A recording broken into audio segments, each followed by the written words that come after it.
Hi Gemini, welcome in this is your reading. Be open-minded po, hindi po halos lahat makaka-resonate kaya piliin niyo na lamang. And thank you nga po pala sa mga nag-subscribe, lalo na po sa mga bumabalik. Marami pong salamat. Give me the message for Gemini. Ano yung mensahe sa'yo? Give me the message for Gemini. Meron ditong complacency.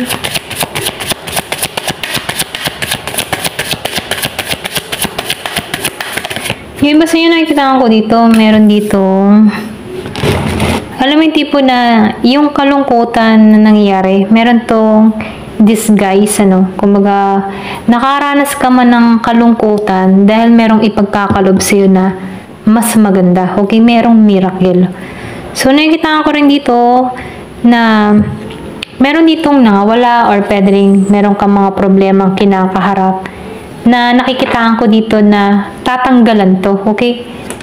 Kumbaga, kahit nahirapan ka sa mga pagsubok na yan, meron diyang milagro na parating, meron ditong swerteng parating, pwede rin nauna muna yung mga sacrifice, hirap na sitwasyon dahil merong ipagkakalob dito na mas higit na reward mo, okay? Ito lang nakikita ko dito, no? Give me the message.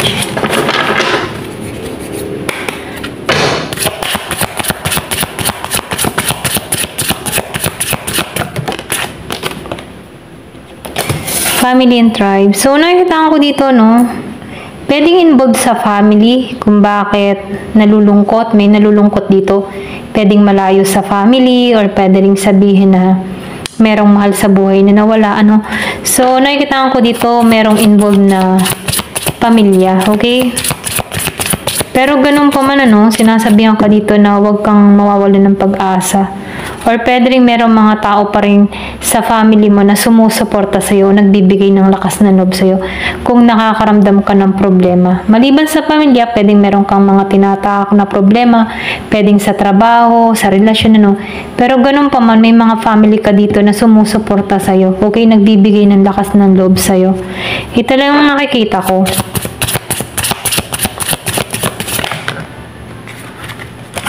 Meron ditong cycle and self-sabotage. So, nakikita ko dito, yung iba sa inyo, meron kang mga sinisisi or pwede rin meron kang sinisisi sa sarili mo. Okay? Kumbaga, nakikita ko dito, merong pagsasabotahe sa sarili. So, sinasabihan ka dito, huwag kang mag-isip ng mga kung ano-ano, mga negatibo, ganyan, or problema, Kasi once na nag-iisip ka sa mga negatibo, ito yung magpapa-lock sa'yo, okay? Kumbaga, mahahawa ka, or yung matipong mahahawakan ka nito, yung negatibo na to, na kung saan, ang hirap makawala sa ganyang emotion.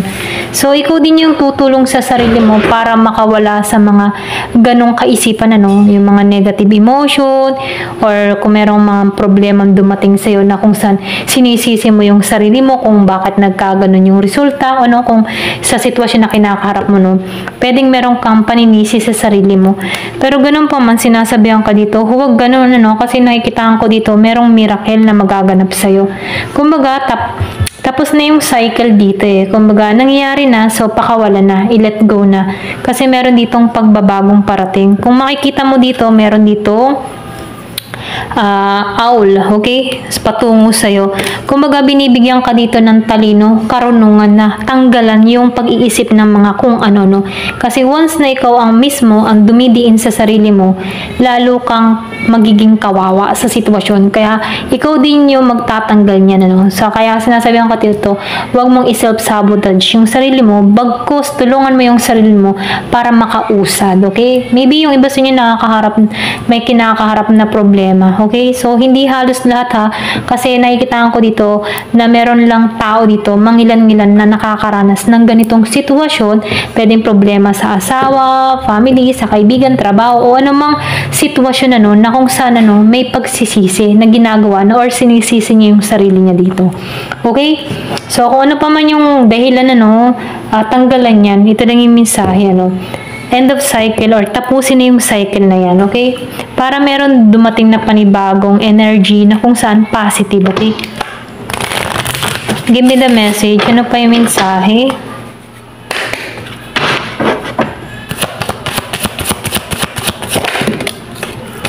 So, meron ditong karma, no? Meron din ditong message of warning. So, nakikita ko rin dito, no? Maybe yung iba sa inyo, naiisip mo na parang kinakarma ka or pwede rin sabihin na warning to sa'yo, okay? Kasi merong self-sabotage, ikaw yung mismo kumukulong sa sarili mo, no? So, binibigyan ka dito, no, na huwag mong pagtuunan, no? Kasi kung alam mo naman sa sarili mo na wala kang ginagawang masama, dun ka magtuunan, no? So, nakikita ko dito, yung karma naman, depende naman yun sa gawa ng tao, good or bad, ano? Pero ganun pa man, kung nangyari na at wala ka nang magagawa pa. So, ito na yung time para pakawalan to at manalangin ka, okay? Na matanggalan mo to, okay? Yung mga problemang kinakaharap mo kung sobrang hirap na sitwasyon, ano? Yung iba kasi sa inyo, nakikitaan ko dito na sobrang hirap yung sitwasyon na kinakaharap. Kumbaga, feeling mo stuck sa isang sitwasyon. Kumbaga, yung kinakabahan, ganyan, or nakakaramdam ka ng pagkabalisa. So, sinasabihan ka dito, no? Huwag kang mag-alala, okay? Tapos na yan. Kumbaga, tinutulungan ka dito na yung mga nararanasan mo ay isip mo lamang, ano. Kumbaga, ikaw din yung makakatulong sa sarili mo para makawala ka sa mga ganyang negative emotion na humihila sa iyo pababa.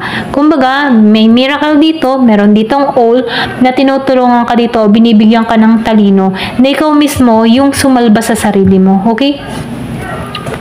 Give me the message. Ano pa yung mensahe?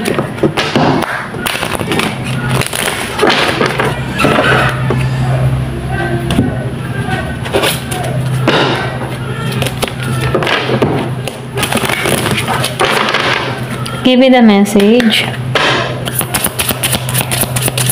Meron ditong 33 years old. May pinanganak ng 16, 20, or 6. Okay?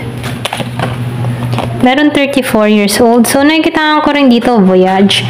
Meron akong nakikita dito may namaalam, ano? Or pwede rin sabihin, meron kang gagawing paglalakbay, ano? So, alam mo yung sagot. Kung meron kang mga tanong, ano, alam mo yung sagot. Alam mo yung makakabuti para sa'yo. Kumbaga, once na nagnilay-nilay ka or napagtanto mo para sa sarili mo, kung ano yung ba yung nakakarapat na makakabuti para sa'yo, dun ka tumuon, ano? Kasi nakikita ko dito, yung iba sa inyo, may movement or may paglipat ng lugar or pwede rin nagbabala ka mga ibang bansa. Ito lang yung nakikita ko, no? So, meron dito ang paglalakbay dun sa iba. Okay? Pwedeng meron kang aalisan. Ayan. So, nafe-feel ko dito, no, ito na yung time para mag-moving on. Ganyan.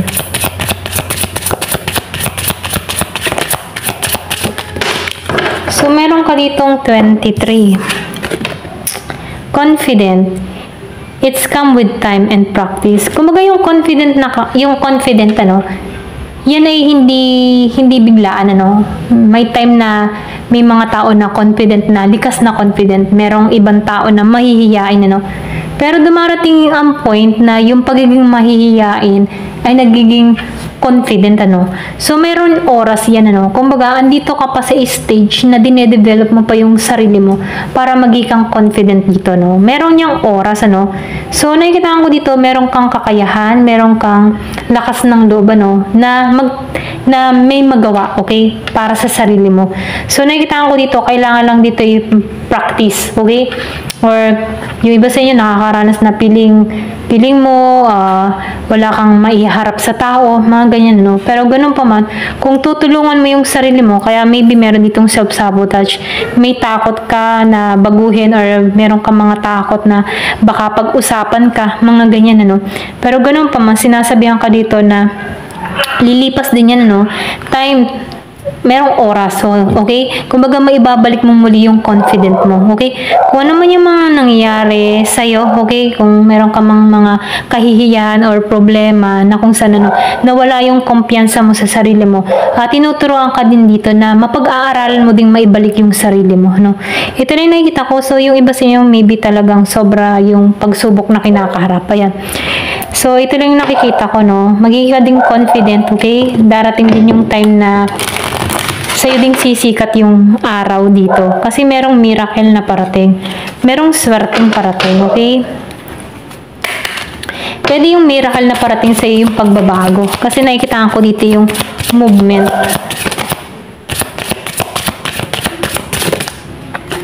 Fire sign. So, nakikita ko dito yung iba sa inyo meron kang kadiling na fire sign, okay? Ayan. Aries, Leo, Sagittarius, kung meron ka mang kadiling. So, nakikita ko dito, no, yung iba sa inyo, meron kang kadiling dito na tao na merong addiction sa sugal, okay? Fire sign to, Aries, Leo, Sagittarius, ano? Ito na yung nakikita ko. So, nafe-feel ko dito, nagkaroon to ng bad finance, ano? Merong natalo or nalugi or pwedeng sabihin, meron tong addiction problema sa ganito, ano? So, mahilig to magsugal. Ito lang yung nakikita ko. Pwedeng ito yung dahilan kung bakit namumblema ka, okay? Ayan. Pero nakikita ko dito may pagluksa. Yung iba sa inyo, meron kang mahal sa buhay na nawala. Family, meron ditong family. Pero ganun pa man, ano, kung meron ka mang naranasan ng ganito na pagluluksa, nakikita ko dito na malalampasan mo to, okay?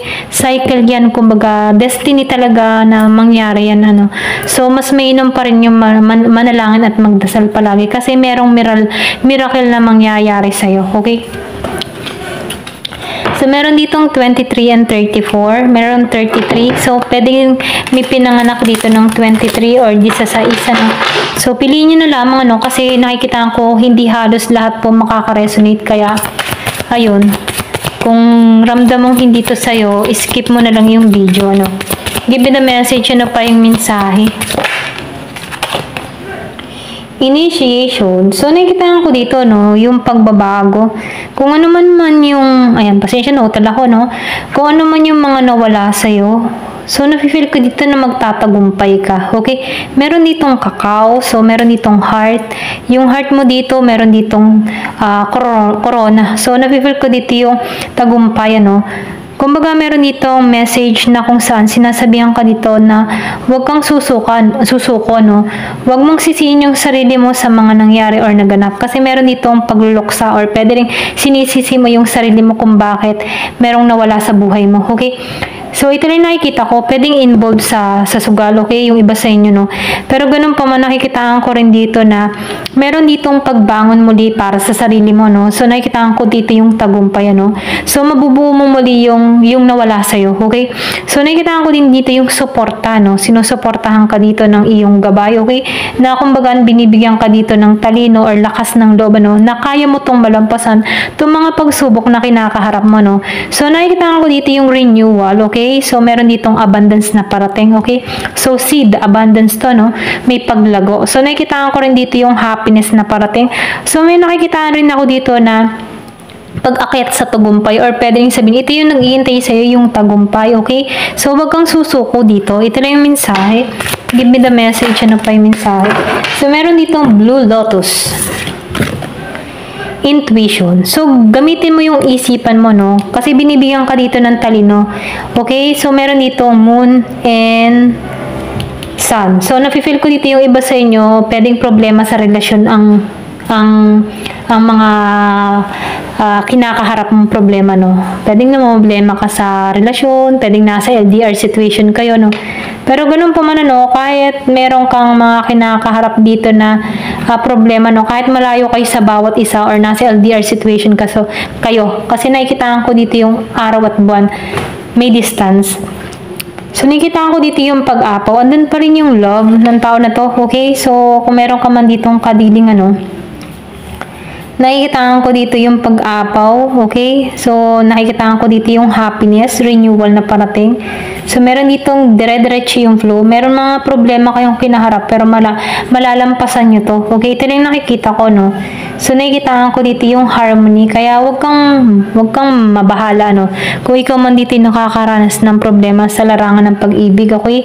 So, nakikita ko dito na mahal ka ng tao nito. Kaya, wag kang mag-alala, okay? Ito lang yung nakikita ko. Nakita ko yung 14-14. So, dual. Pareho kayong nararamdaman. Ayan. Ito lang yung nakikita ko. Thank you for watching. Love and peace.